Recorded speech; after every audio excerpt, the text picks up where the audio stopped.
So disability or disabled characters are more often than not considered less than the quote-unquote normal characters. They are for the most part written as if they are in desperate need for some sort of repair. But every now and then we get a show like Arcane and Avatar that comes around and highlights just how impactful and important these truly normal characters can actually be. And honestly, the way they handle disability and the strength in being different is truly literary perfection, and something every storyteller who intends to write a character like this in their own story should actually study before doing so. Because as the title and the thumbnail would suggest, being disabled isn't a weakness, and as these shows have shown, can often be what makes you stronger or just better than everyone else around. Allow me to explain, using Safika as our first example. She's of course a Saw-like criminal who eventually became the right-hand woman of Silco himself. She's a brawler, a soldier, and potentially the most badass female character in all of Arcane. But Safika is also a physically disabled character, a character who for most of the show only has one arm. Sure, she eventually gets given an incredibly powerful mechanical arm along the way, but she's someone who has shown that even if that arm is destroyed, she'll stand her ground and fight to her last breath. She's brave, strong, smart, and incredibly loyal. She's so much more than her disability, which is exactly for the most part what makes her truly amazing as a character, and is exactly for most of the show why we even forget that she has a disability in the first place. And this to me is exactly how you write disability in a series. You write the disability as a trait to the character, but not every single thing about them. You write and develop your character as if they were any other, and along the way, this trait that many would see as a weakness or something that needs repairing won't even come into question anymore, and eventually, like I said, may even be forgotten about altogether. Which is of course something we actually see happen a number of times in the Avatar series. Firstly, Toph, while being one of the most powerful characters in that entire series and arguably the most powerful Earthbender of all time, was also just this completely blind child from birth. But as the show develops, we see that this trait that in the beginning made her weaker than all others around actually turned out to be one of the reasons she grows to be this monster that she is today. For you see, her inability to see by conventional means forced her to develop what is known as seismic sense, which of course allowed her to see using the Earth's vibrations. And she eventually developed the skill to such a high degree that she was not only able to invent the art of metal bending, but also more times than you'd imagine tricked her closest friends into actually thinking she could see. I'll take the belt back. Ow! Sorry. Sure, this was often used as more of a gag moment and something just to excite fun and playful humor, but it was also the perfect example of how Toph to her friends was seen as more than her blatant disability. Now what this also does is it also offers a much deeper look into the mind of someone with that disability, and how they are often overprotected and almost stunted from growing out of a fear that they'll eventually get hurt. And I do to some degree sympathize with the parents in this scenario, because I wouldn't want my child who has already suffered more than most to suffer even more because I wasn't there to protect them. But alternatively, I can really see how for Toph, being seen for her abilities rather than her inability allowed her to not only become stronger, like we of course mentioned before, but also allowed her to become grown and more mature as a result. Like, no pun intended here or whatever, but she truly only saw the world the day her disability took the back seat from her character's progression. Which is honestly truly something unbelievably perfect, and just the way Avatar portrays this in its story makes Avatar's portrayal of disability truly masterful. Now I do plan to touch more on Avatar's use of disability in their series in just a second here, but before that I want to go back to Arcane and touch on another of their characters that honestly many of you probably didn't even realize was actually disabled, because of the simple fact that it never actually mattered. They made her more than any one characteristic, more than any disability, and they made her truly perfect. Now I'm of course referring to Isha, the non-verbal character who throughout the entire show never utters a single word. Now for most this would be seen as something bland, boring, or maybe unimportant. But of course that couldn't be further from the truth, because as most of you probably know from either watching the show or any one of the Arcane videos that I have made, where I seem to bring her up every single time, that Isha is potentially the most important character in the entire story, or at least in the progression and repair of Jinx, which I guess you could argue is the most important part of the entire story.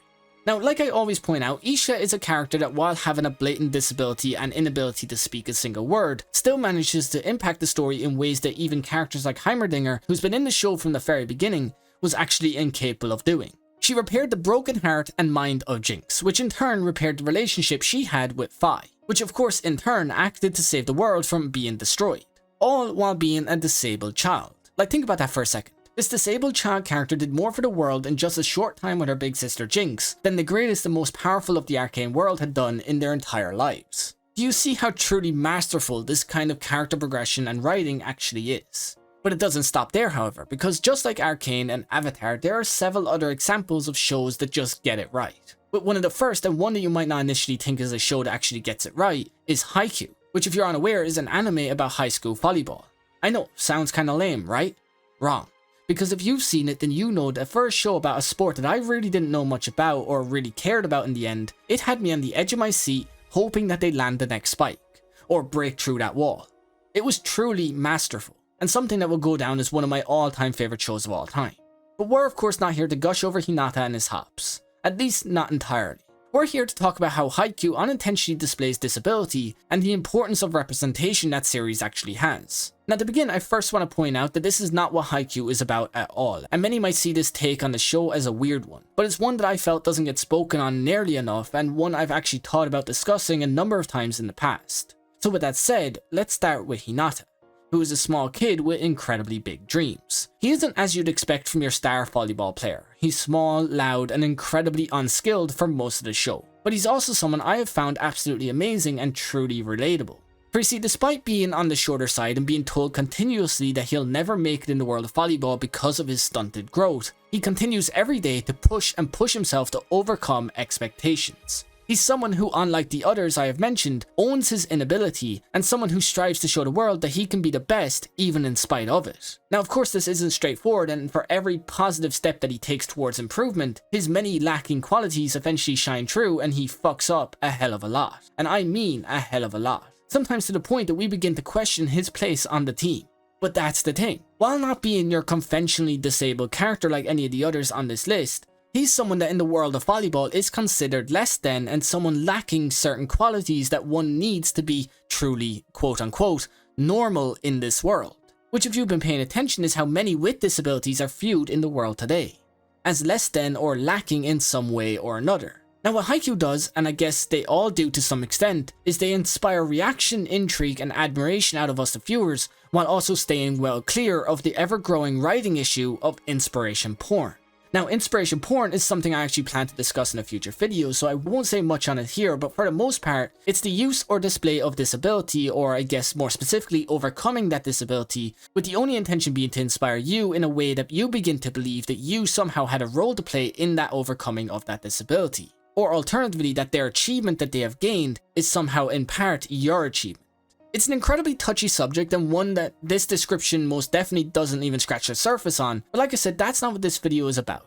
So with that said, let's get back on topic with our next example of positive displays of disability in television, which of course leads us over to Teo from Avatar. Now Teo is a physically disabled kid who, as you can see, doesn't have any feeling or use in his legs. But what's incredibly interesting about his character is if you asked anyone to describe him, nearly all of them would describe him as an airwalker or a mechanist. Eventually they might come to the conclusion that he's a paralyzed character, but for the most part he's seen as much more than that limitation. And honestly, if not for him and his dad, much of the technology that is seen in The Legend of Korra wouldn't even exist. They very much inspired and led the way for the Industrial Revolution to begin in the Avatar world, which I guess to some extent is arguably more impactful in the world than some of the past avatars had done in their lives. But of course that could be a bit of a stretch.